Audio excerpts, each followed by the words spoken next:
The notification buzzed against my palm just as I was pinching the sides of my cap, making sure it sat straight enough for the dozens of photos I assumed would be taken today. Photos that, in a normal family, would be framed, saved, shared, sent to grandparents, and bragged about for months. Instead, my phone screen lit up with a message, so casual it might as well have been about picking up milk from the store.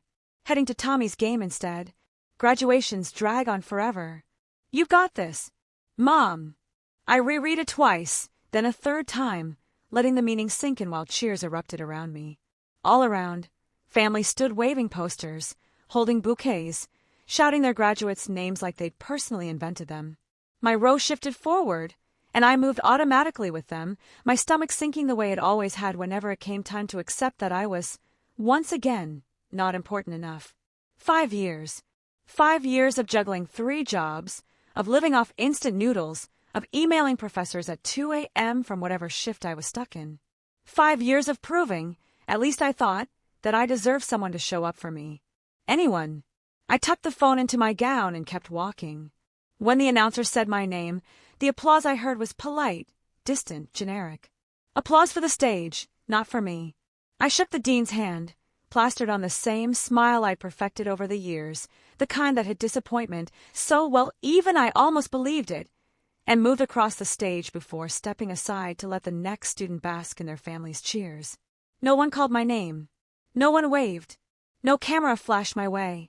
Once the ceremony ended, I drifted through the crowd, watching Mom shove phones into Dad's hands, dads lifting kids onto their shoulders, siblings clapping loudly and dramatically. I saw one grandmother wiping tears with a tissue she kept tucked in her sleeve. I wondered what that felt like, to move someone to tears just by succeeding. I sat in my dented Honda Civic for a long time before starting the engine. The cap still sat on my head. The tassel kept brushing against my cheek, annoyingly light for something meant to symbolize achievement. The parking lot slowly emptied around me until I was one of the last cars left. Eventually, I lifted my phone, angled it toward myself, and took a picture. Just me. No family. No background of cheering relatives, just a girl in a cheap cap and gown sitting in a sun-faded car. I typed a caption that felt both small and enormous. Made it! Classmates liked it. Professors commented. My family did not. And that was when the realization settled into my bones with a clarity I'd never had before. I had done all of this on my own. I had dragged myself across every finish line without their encouragement, guidance, or presence.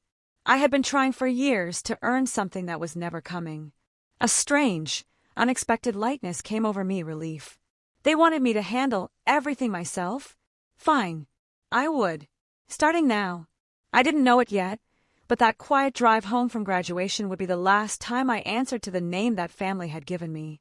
By the time I pulled into the driveway of our narrow, overstuffed 2-story house, I could already hear shouting through the open living room windows, celebratory, excited, unmistakably about Tommy. The scent of store-bought cake drifted into the hall before I even stepped inside. Hey, Mom called absently from the kitchen, sawing through a neon-frosted sheet cake without glancing up. How was your thing? My thing. My college graduation had been downgraded to the equivalent of a dentist appointment. I stood there in full regalia, diploma folder still in my hand, while she fussed over a cake decorated with baseballs. Dad came in with Tommy, both still wearing matching team gear, sweaty and sun-soaked from the game. Kiddo, how'd it go? Dad asked, still catching his breath. Fine, I said, because fine was the one word I'd mastered long before calculus, business courses, or job interviews. It meant stop asking, and also you never cared anyway. Tommy shot me a half-apologetic grin. Congrats, sis. Sorry we couldn't make it. Coach said today's game was critical. The scouts showed up. Of course they did, I murmured, forcing a smile so stiff it almost cracked my cheeks. Mom sliced a triangle of cake and pushed it onto a plate. You'll have other graduations, she said. Master's, doctorate. You're the academic one. Today wasn't a big deal. Other graduations. As if I collected degrees like Tommy collected baseball trophies. Later that night, I sat in what they still called my room, though it had gradually turned into storage space stacked with holiday decorations and half-broken exercise equipment. I sat on the edge of the bed, the only piece of furniture that still felt remotely mine, and pulled out a notebook. Not to journal, not to reflect, to list. I listed every birthday they missed, every recital, every award ceremony, every moment that Tommy's schedule had trumped my existence. By the time I stopped writing, the page looked like an obituary. At the bottom, without really thinking, I wrote, Ellie Patterson, April 14th, 2020. Invisible. And beneath it, cause of death. Finally noticing the pattern. It wasn't that I'd been neglected in one dramatic, obvious way. It was death by 1,000 little cuts.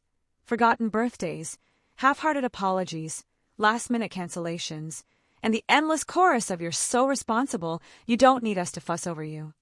I'd been 3 when Tommy arrived and stole the spotlight. 10 when I baked my own birthday cake because Mom was busy shuttling him to Little League. 14 when I found a single gift card with my name under the Christmas tree, unwrapped and signed, chosen by no one. 17 when my acceptance letter sat ignored on the kitchen counter for days. The pattern was clear. I just hadn't wanted to accept it until that moment. I wasn't part of a family. I was a household convenience. A quiet shadow who didn't require maintenance. That night, as I closed the notebook, a strange thought entered my mind. Maybe the only way to stop being invisible was to stop being her entirely. The next morning, I woke up with a plan so shocking I almost didn't believe I'd follow through until I did. When dawn crept through the dusty blinds of my storage closet-turned-bedroom, the plan I'd crafted the night before still sat at the front of my mind, daunting, strange, exhilarating. It had been the kind of impulsive idea you assume will dissolve after a few hours of sleep. Instead, it settled deeper inside me, solidifying like wet cement. I wasn't going to wait around to be noticed anymore. I wasn't going to beg for a seat at a table where I'd been treated like an afterthought. Instead, I was going to erase the version of me they'd ignored and replace her with someone they'd never think to look for. The idea wasn't entirely new.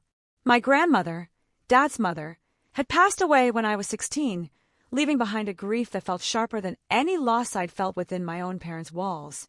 She had been the only one who remembered my birthday without being reminded. The only one who sent handwritten notes. The only one who asked questions that sounded like she cared about the answers. She had once said, "You'll grow into someone extraordinary, Ellie. I can already see it. Don't let anyone dim that." She had also given me her maiden name once, scribbled on an old recipe card, Morgan. As I looked around at the cluttered room, at boxes labeled Christmas lights, old uniforms, donate, I felt a clarity I'd never felt before. Ellie Patterson had lived here. Ellie Morgan would not. I spent the day researching everything I could about legally changing your name. To my surprise, the process wasn't nearly as dramatic as movies made it seem. No courtroom theatrics. No jury. Just forms, a filing fee, and a brief appearance before a judge who needed only a reasonable explanation, not a sob story or a lifetime of quiet neglect. When the Tuesday court date arrived, I wore the navy blazer I'd bought during senior year job interviews, one of the few pieces of clothing that made me feel like I belonged somewhere important. The courthouse smelled faintly of old paper, coffee, and past mistakes. Mine wasn't a mistake. It was the first deliberate step toward becoming someone I could be proud of. When the judge asked why I wanted the change, I kept it simple. To honor my grandmother, I said. She was the one person who made me feel seen. He stamped the papers without hesitation. And just like that, I walked out of the courthouse as Ellie Morgan. I felt lighter, taller, anchored to a version of myself I hadn't known existed until that moment. My new name felt clean, unworn mine. Everything after that was logistical. Updating my driver's license, requesting a new social security card, opening new bank accounts. I moved my savings, small and hard-earned, into accounts under my new identity. I didn't bother telling my family. Why would I? They rarely used my name anyway, except when they needed something. The hardest part was telling my friend Sarah. She blinked at my new ID card like it was a confession instead of a transformation. "This is drastic," she said. "Like witness protection level drastic." "It's not drastic," I replied. "It's overdue." And even though she didn't fully understand, she accepted it. That's what people who genuinely care do. They accept the parts of you they didn't expect. 2 weeks later, I packed everything I owned, clothing, books, a cheap laptop, 3 framed photos, and drove away from the place where I had been invisible. I didn't look back. I didn't know it then, but the next city I moved to would become the place where I stopped surviving and finally started becoming someone impossible to ignore. New York hit me like a cold shock. Loud, bright, impatient, unapologetically alive. It was everything my childhood home wasn't. No one in the city cared who your brother was or what your parents valued. No one knew whether your graduation had been forgotten or attended by 30 relatives wearing matching shirts. New York didn't want your backstory. New York wanted your effort. My first apartment was a cramped studio in Queens, exactly the size of the walk-in closet wealthy people complain about. The landlord called it cozy with a straight face. To me, it was a palace. 4 walls that belonged only to me and to no family who'd carelessly piled old sports equipment in the space that was supposed to be my childhood. My first month was a mess of job applications, interviews, rejections, and subway mishaps. But eventually, Morrison and Associates, a mid-sized consulting firm in Manhattan, offered me an entry-level administrative position. Not glamorous, but a foot in the room where decisions were made. I took it instantly. The first morning I walked into their sleek lobby, marble floors, glass walls, chrome accents. I felt like an imposter wrapped in clearance rack business clothes. But no one looked at me twice, and that anonymity was refreshing. Jennifer, the office manager, was the first person to take me under her wing. She had a sharp bob, sharper eyeliner, and the uncanny ability to read people in 3 seconds flat. She eyed my outfit on day 1 and said, "You're smart, but your wardrobe is telling the world you don't think you belong here." Then she dragged me to an affordable shop on our lunch break and helped me pick out pieces that made me feel like a version of myself I'd never been. Someone who deserved to take up space. My job was simple: manage schedules, answer phones, sort documents. But growing up invisible teaches you things: how to anticipate needs, how to observe patterns, how to notice problems long before they explode. These skills turned out to be gold. Robert Shin, a junior associate, treated administrative staff like moving furniture, useful only when needed. He snapped his fingers, left half-finished tasks in his wake, and constantly overpromised to clients. But he also underestimated me, which made it easy to quietly step in, fix his mistakes, and study the way he operated. When he nearly tanked a major presentation by forgetting a crucial analysis, I saved him by handing over the research I'd done on my own time. He took the credit, of course, but Jennifer noticed. And in corporate environments, the people who truly matter always notice. Within a few months, they expanded my role. I started sitting in on meetings, taking notes, learning the language of business strategy.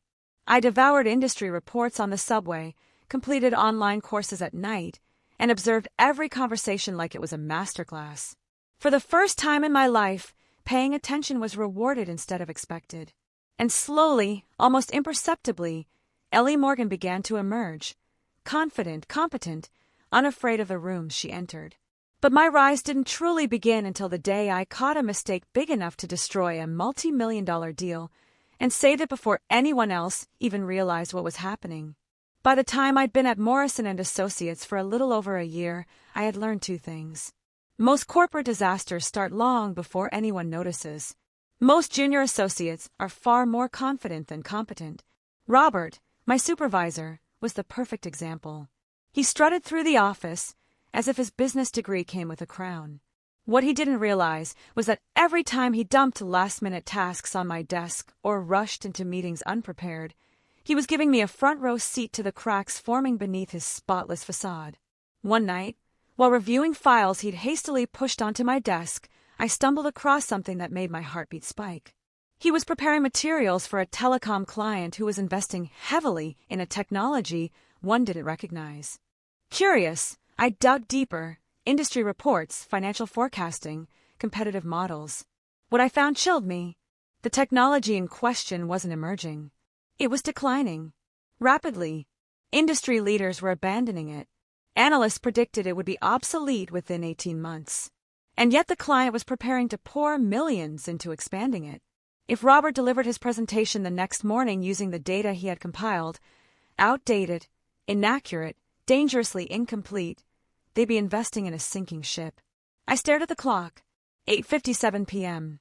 He was still in his office. I marched toward his door before I could convince myself to ignore the disaster brewing under his nameplate. "We have a problem," I said without preamble. Robert blinked at me, confused. "The only problem I have is that you're interrupting." I dropped the folder on his desk. "The technology you're recommending they expand into is collapsing. The entire industry is shifting away from it. If you push the strategy, they'll lose millions." He flipped through the pages, looking paler with each line he read. "Where did you get this?" "By double-checking your materials," I said. "Someone had to." For once, he didn't have a snappy comeback. "What do we do?" he asked, because even men who think they're brilliant know when they're drowning. "You call the client tonight," I said. "You explain the updated findings. You offer a revised strategy. And you frame it as your commitment to protecting their investment." He nodded slowly, absorbing the weight of the disaster I'd just prevented. We stayed until nearly midnight restructuring his entire proposal. The next morning, the client was irritated, initially, but grateful once they understood the scale of the catastrophe that had been avoided. Robert walked out of that meeting with praise for his quick thinking and diligence. He didn't thank me. Not even a good catch. But Jennifer noticed. Later that week, she called me into her office. "I heard about the telecom situation." I kept my expression neutral.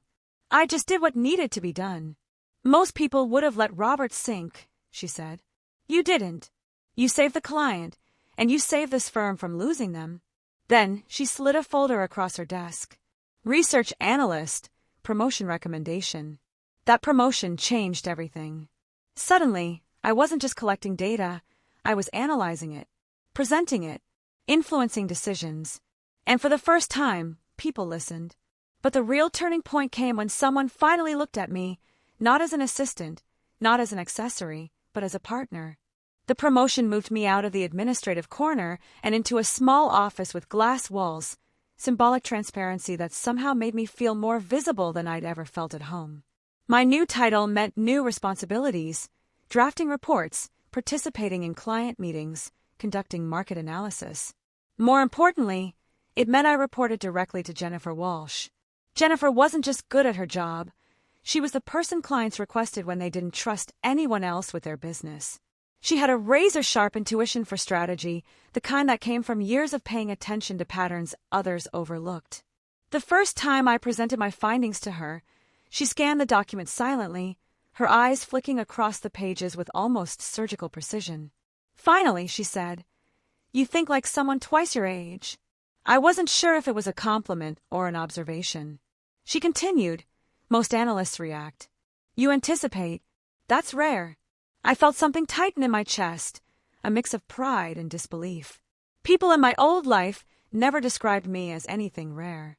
That day marked the beginning of what I can only describe as a mentorship, though Jennifer refused the word. "I don't mentor," she corrected me once. "I collaborate, and I collaborate with people who are worth the investment." Worth the investment. It was the opposite of what I'd grown up hearing. Working with her became a masterclass in strategy, when to speak, when to wait, when to push, when to pull back. She didn't coddle me. She challenged me, and she trusted me enough to give me real responsibility. One afternoon, after we'd successfully wrapped a complicated project, she leaned back in her chair and said, "Tell me something, Ellie. What's your endgame?" "My endgame? You're not someone who settles," she said. "I want to know what you're aiming for." I hesitated, because the truth felt too big to say out loud. I want to build something of my own one day, not just contribute to someone else's vision. A slow smile curved her lips. That's exactly what I thought. It wasn't until months later that she revealed what she meant. We were sitting in her office reviewing referral notes from a major client, notes that praised the insightful analysis and proactive guidance I had delivered. Jennifer tapped the document. "Clients are asking for you by name, Ellie." The words hit me harder than any praise I'd received in my life. Clients, people who paid thousands for expertise, were asking for me. Jennifer folded her hands. "I'm leaving Morrison." My stomach dropped. "What?" "I'm starting my own firm," she said. "And I want you to join me. Not as staff. As a partner." My brain stalled. "A partner." 50-50 split," she said calmly. "We build something new. Something better. Something that actually reflects the work we're doing." I stared at her, feeling the ground tilt under me. She wasn't offering a job. She was offering a future. A future where my name mattered. A future where I wasn't invisible. A future where I built something no one could take or ignore. "Are you in?" she asked. For the first time in my life, someone had extended a hand not out of obligation or guilt, but because they saw me. And I took it. But leaving Morrison was nothing compared to what happened once we launched our own firm, and clients started lining up for the girl no one back home even bothered to congratulate. The last day at Morrison and Associates felt strangely anticlimactic. No fireworks. No dramatic confrontations. Just a polite farewell email, a cardboard box of belongings, and a surprising number of colleagues stopping by to whisper, "We always figured you'd outgrow this place." Jennifer and I signed the paperwork that afternoon, forming Walsh and Morgan Consulting, a name that looked surreal printed on the glossy door plate of our modest Midtown office. The space was far from glamorous. Exposed pipes, an ancient elevator, and windows that rattled when the wind picked up. But none of it mattered. It was ours. We spent the first week hunched over laptops, mapping out service offerings, designing templates, creating presentation decks, and drinking more coffee than the human body should reasonably tolerate. Every time exhaustion crept in, Jennifer would say, "This is equity. Every hour you pour in now becomes part of your ownership later." Our first 3 clients all came from referrals, businesses that had worked with us at Morrison and insisted on following us to the new firm. They didn't care where our office was located or how many employees we had. They cared that we delivered consistent, accurate, and proactive strategy. Word spread. Within 3 months, we were turning away work. Within 6 months, we had a waiting list. By the end of the year, we doubled our rates twice, and companies still lined up for our services. The industry wasn't used to consulting firms that prevented disasters instead of just cleaning them up afterward. Our approach was unusual but effective, and businesses were eager to avoid being the next headline in a corporate meltdown story. One evening, after a particularly demanding week, Jennifer called me into her office. "Take a look at this." She turned her laptop toward me. On the screen was an email from a major client who said, in part, "If Ellie is assigned to our account, we will sign immediately." I stared at the words in stunned silence. Jennifer leaned back, satisfaction in her eyes. "You realize what this means, right? That they like my work. That they trust your mind," she corrected. "That they see you as the person who prevents them from falling off cliffs before they realize they're standing on one." The praise didn't inflate my ego, it grounded me. Because for the first time in my life, someone was acknowledging a skill I'd nurtured quietly for years, one that had gone unnoticed in kitchens and car rides and crowded living rooms back home. It was around this time that I upgraded to a real Manhattan apartment. Not a penthouse, not yet, but a sunlit corner unit with hardwood floors, a decent view, and furniture purchased new instead of scavenged. Every inch of that space symbolized decisions I'd made without permission or apology. And though the business grew in steady, impressive increments, the most profound change was internal. I no longer doubted my place in any room I entered. I'd built a seat for myself and stacked it with proof I belonged. But nothing could have prepared me for the moment the outside world noticed what we'd built and spotlighted me in a way that would shake everything loose. The email arrived on a Tuesday morning, buried between routine client updates and software invoices. The subject line read, "Forbes, feature interview request." I blinked at the screen, half convinced it was spam. But it wasn't. The journalist, Rebecca Sandos, explained that Forbes was preparing a feature on young entrepreneurs redefining the consulting landscape. She'd heard about our firm through a client who'd praised our ability to identify risks before they turned into crises. She wanted to profile Walsh and Morgan with a particular focus on preventive strategy, and on me. Me. Not the firm. Not the method. Me. When I told Jennifer, she grinned like she'd been waiting for this moment. I knew it was only a matter of time. The interview took place in our office the following week. Rebecca was sharp, insightful, and surprisingly personable. She asked about our growth, our approach, our client retention. She didn't pry into my personal history, not that she could have found much. Ellie Morgan's paper trail was clean, curated, intentional. Still, something in the way she spoke made me feel exposed, not in a bad way, but in a seen way, which was unfamiliar territory. A photographer came to capture images for the article.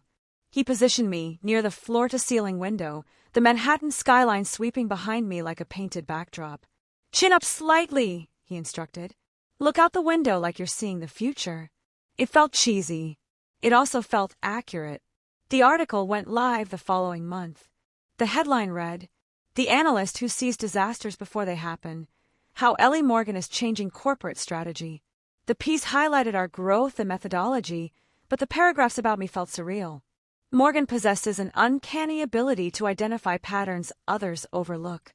Her quiet confidence anchors the firm's risk-preventive philosophy. Clients describe her as the strategist who sees 10 moves ahead. I read those lines 3 times, unsure whether to laugh or cry. Within hours, the article spread. Our inbox flooded with inquiries. CEOs sent congratulatory messages. Consulting forums buzzed with discussion about the emerging voice in strategic analysis. Even industry veterans, people I'd studied silently from afar, had opinions. That night, standing barefoot in my living room, I opened a bottle of sparkling wine I'd been saving for something important. I watched the lights of the city flicker through my windows, feeling something I had never felt so intensely. Pride. Not the small, timid kind. The kind that fills your lungs and makes you stand taller. The kind you don't apologize for. When Sarah called to say she'd seen the article and showed it to her coworkers, I felt warmth spread through me. Real warmth, not the strained imitation I'd learned years earlier. "You sound different," she told me. "How so?" "Like you finally believe you deserve this." I did. For the first time in my life, I genuinely did. What I didn't know, what I couldn't have known, was that this article was the pebble that would start a landslide. It wouldn't just bring new clients. It would bring my past back to my doorstep. And the reappearance of my past wouldn't come quietly. It would come with cameras, primetime lights, and a spotlight bright enough to expose everything I thought I'd left behind. The success of the Forbes article brought in a wave of new opportunities, conference invites, panel discussions, strategy summits, but none of them compared to the message my assistant brought me one Wednesday morning.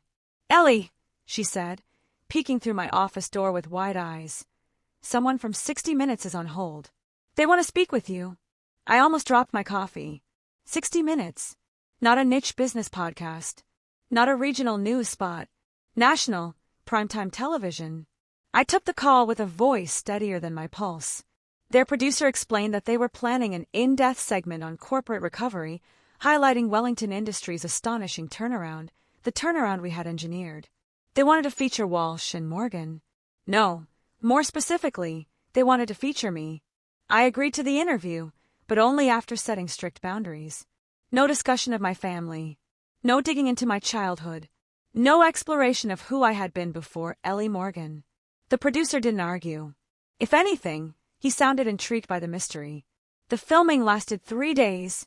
Cameras in our office, interviews with major clients, footage of me reviewing strategy reports and presenting to executives. The correspondent, Margaret Shin, was elegant and incisive, with a way of asking questions that made you forget they were being recorded. "What drives you?" she asked at one point. "Preventing failure before it becomes inevitable," I replied. "Most disasters are predictable if you know how to read the early signs." "Where did that skill come from?" I kept my expression calm. "Experience. Paying attention." She didn't press. The segment aired on a Sunday evening. I watched alone, curled on my couch with a glass of wine, the Manhattan skyline glowing behind me through the apartment windows. The program opened with a sweeping, overhead view of the city before cutting to me in my office, standing before a wall of glass. "Ellie Morgan is one of the most influential young strategists in corporate America," Margaret narrated. Her firm, Walsh and Morgan, has rewritten how organizations respond to risk. The piece was polished, flattering, powerful. When it ended, my phone exploded. Messages from clients, colleagues, business leaders, even journalists requesting follow-up interviews. The Walsh and Morgan website crashed from traffic, but underneath the professional congratulations, buried at the bottom of my notifications, was something that made my stomach tighten. 3 missed calls from numbers linked to my hometown area code. 3 voicemail transcripts from names I recognized but hadn't spoken to in 6 years. My mother, my father, My brother. Each message was a variation of the same theme. We saw you on TV. Call us. I didn't sleep that night. Not because I was afraid, but because I knew something was coming. Something I had avoided for years. Something I wasn't sure I wanted to face. Because while the world finally saw me, so did the people who once chose not to. And the next morning, they stopped hiding behind phone calls and showed up in person.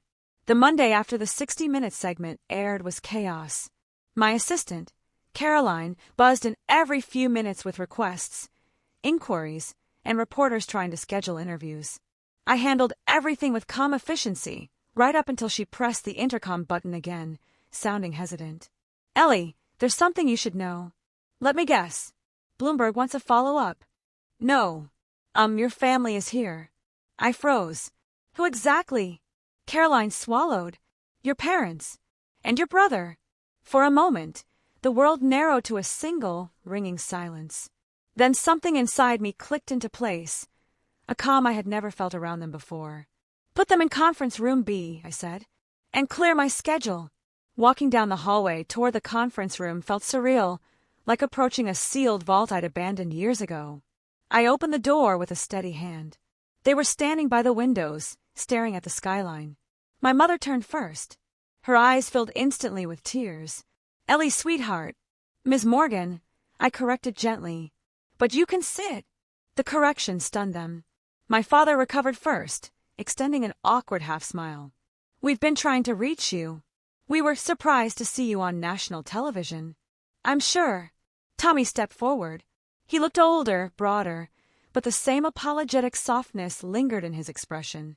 We didn't know you'd done all this. Of course they didn't. They had never asked. My mother clasped her hands tightly. Well, your father and I realized we've made mistakes. We weren't perfect. You weren't present, I corrected. Let's at least use accurate language. She flinched. Tommy tried again. We want to fix it. We want you back. We want to be a family again. I let the words sit between us, heavy and hollow. What changed? I asked. Why now? After 6 years. My father inhaled deeply. Because we saw what you've become. We realized how proud we are. No, I interrupted. You realize I became valuable. Their silence confirmed it. You didn't come here for reconciliation, I said softly. You came because you think you missed your chance to attach yourselves to something successful. My father bristled. That's not fair. It's accurate, I replied. If Ellie Morgan were a struggling assistant earning $30,000 a year, you wouldn't be here. None of them disagreed. My mother's voice cracked. We want to make it right. We want to invest. Dad's company is doing well. We could help you expand. The irony nearly made me laugh. You want to invest, I repeated. In Walsh and Morgan? Yes, she said eagerly. We want to be part of your success. I walked to the table, opened my laptop, and pulled up our current valuation numbers. Their eyes widened as they read the figures. Tens of millions, growing every quarter. My personal net worth is over $20 million, I said calmly. The company is worth over 80. Tell me, what exactly were you planning to contribute? Their faces crumpled in stunned silence.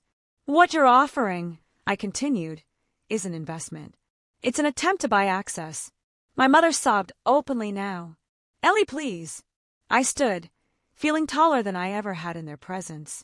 Ellie Patterson died 6 years ago, I said quietly. You didn't notice at the time. But I did. Then I walked to the door. This is goodbye, I finished. Security will escort you out. I left them behind, shocked, small, unsteady, just as they had once left me. But ghosting your past doesn't mean it stays gone, and mine wasn't finished trying to claw its way back. For the next 2 weeks, my family launched what could only be described as an emotional siege, flowers arriving daily, handwritten letters slipped through our office mail, voicemail stacking up in Caroline's inbox because they'd somehow managed to get her direct line.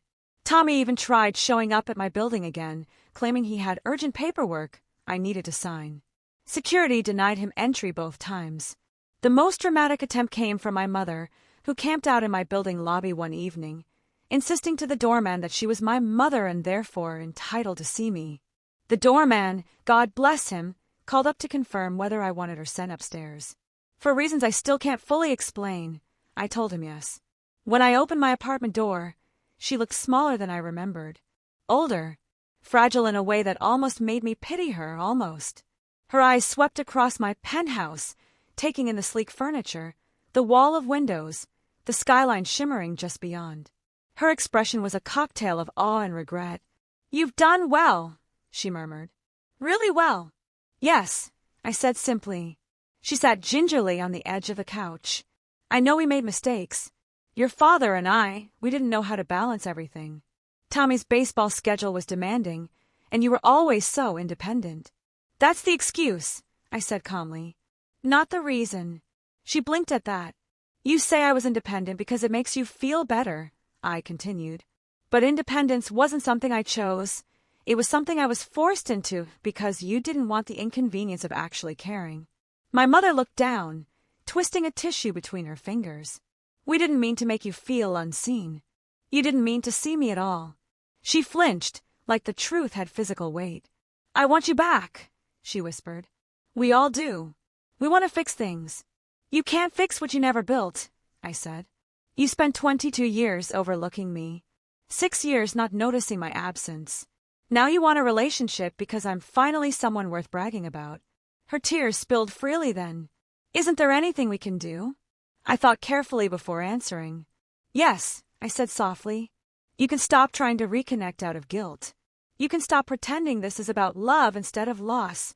Loss of what I've become, not who I was." She shook her head, devastated. "You'll regret cutting us out." "No," I replied simply. "I regretted waiting for you much longer." I stood and walked to the door, holding it open. She hesitated, then walked toward me, pausing just before stepping out. "I'll always be your mother," she said quietly. "No," I answered. "You were the woman who gave birth to me.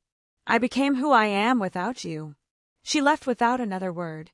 I closed the door and leaned against it, exhaling a breath I'd held for 6 years. My phone buzzed on the table, a message from Sarah. Saw the news. "Are you okay?" I typed slowly. "I'm better than okay. I'm free." And I meant it. For the first time, the ghosts of my past had no power left. But freedom doesn't erase history, and sometimes the world reminds you of your past in the most unexpected, unwelcome way. Months passed. Walsh and Morgan expanded rapidly. New clients, bigger offices, international contracts.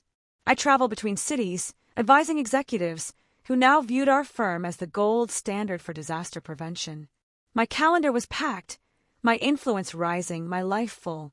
Not once did I think about my family, until an envelope arrived on my desk. Caroline handed it to me carefully, like it was fragile. This came by private courier. No return address. Inside, folded neatly, was a clipping from a small newspaper in my hometown.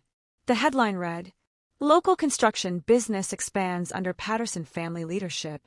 A photo of my father smiling proudly accompanied the article. The text mentioned my mother and brother by name. And in one sentence, tucked between 2 paragraphs like an afterthought, it read, "And their daughter, who works in business in New York." Not Ellie, not Morgan, not my actual job title, or even a hint that they understood what I'd built. Just their daughter, who works somewhere vaguely east. A footnote, an accessory, a ghost. I didn't feel anger. I didn't feel sadness. What I felt was confirmation, clean, unmistakable confirmation that their sudden interest in me months earlier had nothing to do with love and everything to do with what I had become. They still didn't know me. They had never tried to. I dropped the clipping into the trash can and returned to the document I was preparing for Wellington's next board meeting. 2 days later, Jennifer and I finalized the contracts for our international expansion. Offices in London, Singapore, Frankfurt, and Tokyo. Walsh and Morgan was about to become one of the most influential consulting firms on the planet. As we left the attorney's office, Jennifer nudged my shoulder. "You realize what this means, right? That I'm about to spend a lot more time on airplanes." She laughed. "That you're about to reshape how the world approaches strategy." That evening, I hosted a dinner at my penthouse. Not a celebration of wealth or success, but a celebration of the people who had shown up when it mattered. My chosen family, the people who didn't care what my last name used to be. Sarah, who'd flown in from Denver. Jennifer, my co-founder and the mentor I never expected. Caroline, whose loyalty had become the backbone of my operations. A handful of colleagues who respected me long before 60 Minutes did. We raised glasses. To Ellie Morgan, Jennifer said, who proved that some people aren't invisible, they're just standing in the wrong rooms. We laughed, clinked glasses, and I felt something warm settle inside me, belonging, earned and deserved. Later, as guests began leaving, Sarah pulled me aside. "Can I ask you something?" "Always." She studied my face. "Do you ever wonder what would have happened if your family had shown up that day? Your graduation." I looked out at the Manhattan skyline, lights shimmering across the glass. "If they had shown up," I said slowly, "I would have spent my whole life trying to keep them proud. I would have stayed smaller to fit their comfort zone." "So you're glad it happened the way it did?" I nodded. It forced me to build a life without them. A life that's truly mine. Later that night, I stood alone on my balcony overlooking the city. My phone buzzed. A text from a number I recognized. "Saw your photo in Forbes. Very proud. Dad." I didn't reply. Ellie Patterson would have. But Ellie Morgan didn't need pride given 6 years too late. And just when I thought the past was finished trying to reach me, one final message arrived, the one that sealed the door forever. It happened on a Tuesday, not dramatic, not cinematic, just a rainy Tuesday morning when Manhattan smelled like wet concrete and ambition. I was reviewing a proposal for an international telecom client when Caroline knocked lightly on my door. "Ellie," she said, "this was forwarded to your private line." She handed me her tablet with a single, unread message open. The subject line read, "Let us explain." It was an email from my father. Not a handwritten letter. Not a voicemail. An email, practical, emotionless, and somehow more revealing than either of the others would have been. I hesitated before opening it, not out of fear, but because I already knew what it would say. And I was right. The email wasn't an apology. It wasn't an acknowledgement of the years they'd forgotten me. It wasn't even a reflection. It was a justification. A paragraph about difficult choices. A paragraph about being overwhelmed. A paragraph about Tommy's potential. A paragraph about how they assumed I was fine. A final paragraph about wanting a relationship with me again, now that I was someone who appeared on magazine covers and international broadcasts. It ended with a request. "We'd love for you to come home for a visit and reconnect as a family." I read it twice, then again, slower. Not once did he mention my graduation.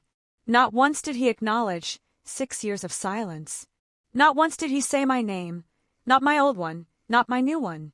It was the most they'd ever said to me, and somehow still said nothing.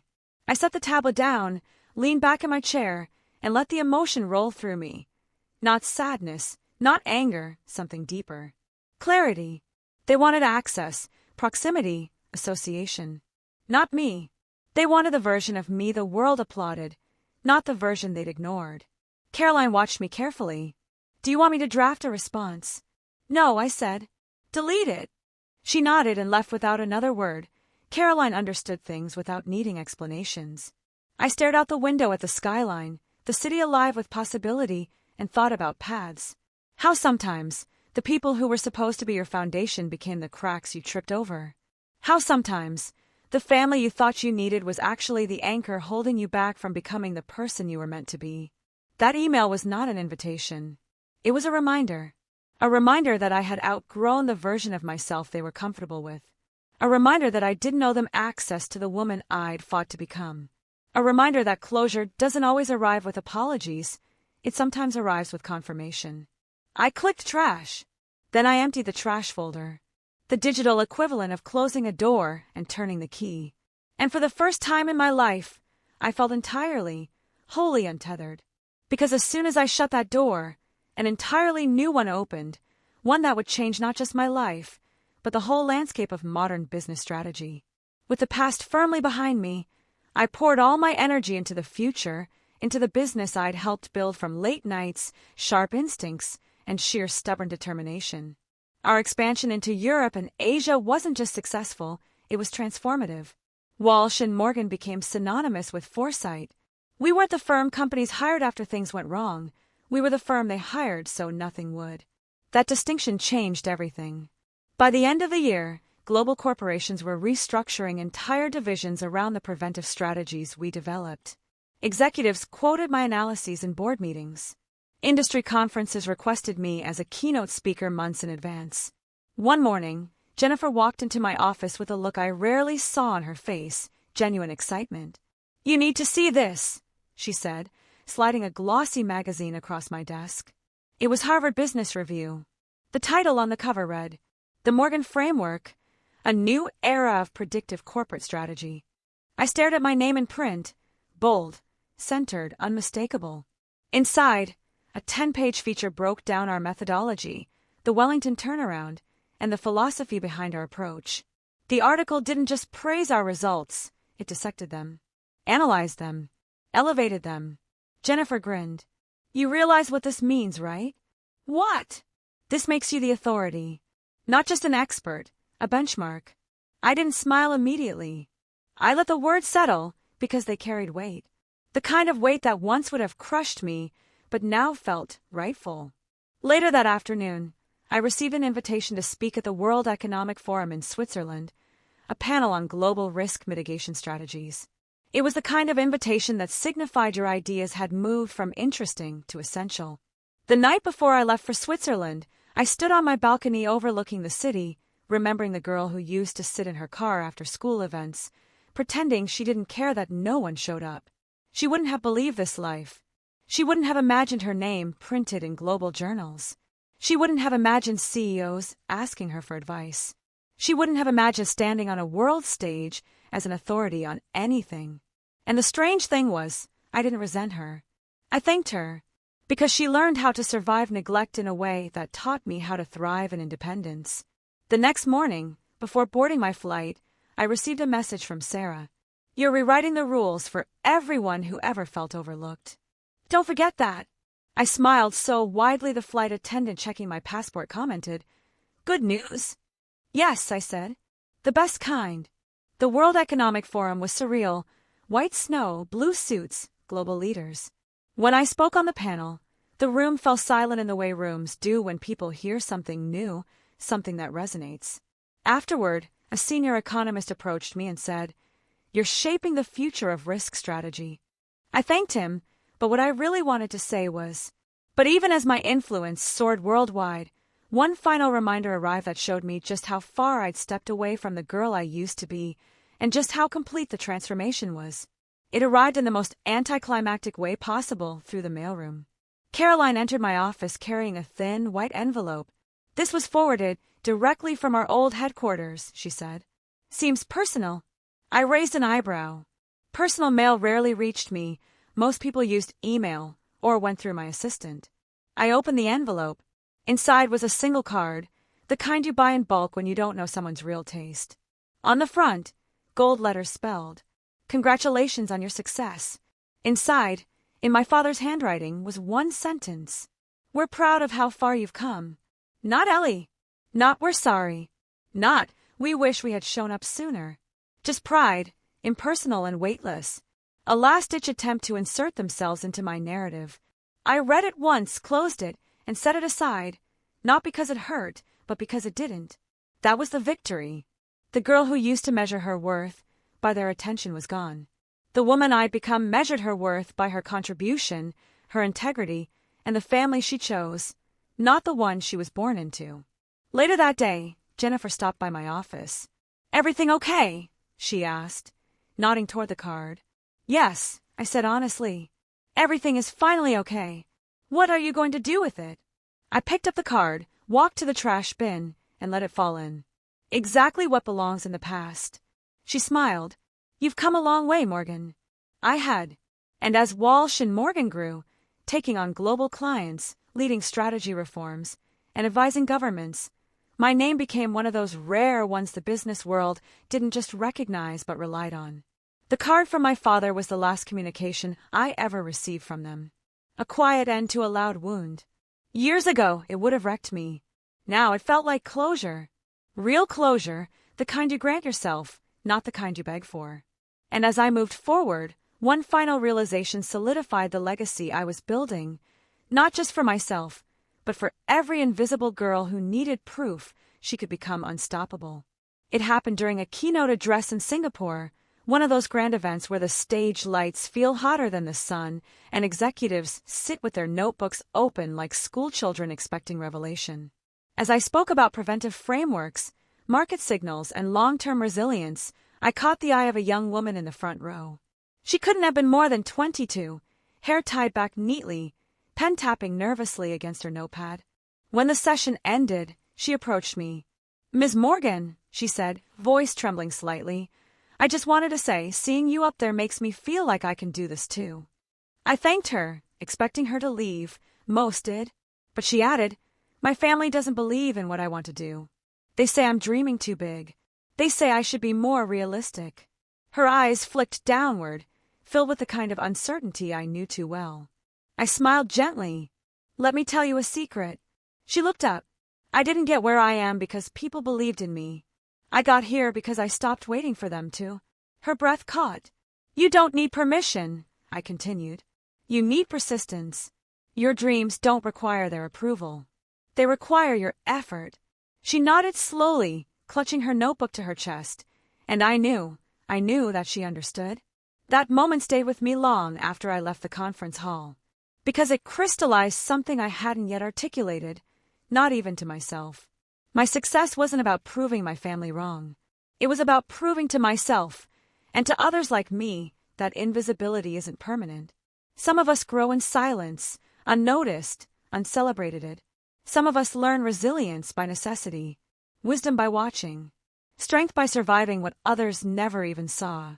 And sometimes, the people who are overlooked the longest become the ones who see the farthest. I poured that realization into a scholarship fund I launched the following year, the Morgan Initiative for First-Generation Women in Business. It supported young women who were navigating college without the safety net of family support. I met dozens of recipients over the years. Every single one carried that same spark, the spark of someone determined to build a life bigger than the one they were born into. A spark I recognized instantly. One evening, standing on the balcony of my Manhattan penthouse, the place I once dreamed of, the life I once thought belonged only to other people, I reflected on the path behind me. Not with bitterness, not with regret, with clarity. I had not succeeded despite being overlooked. I had succeeded because I understood what it meant to fight for my place. Because invisibility forced me to build my own spotlight. Because neglect taught me self-reliance. Because absence taught me presence. Because silence taught me voice. Ellie Patterson had been invisible. Ellie Morgan was undeniable. And the greatest lesson, the legacy I wanted to leave, was simple. You don't need the people who fail to see you. You need the courage to see yourself. I raised my glass to the city below me, to the life I built, to the family I chose, to the girl I outgrew, and to every person who needed proof that reinvention isn't running away, it's rising. Ellie Morgan would never be invisible again.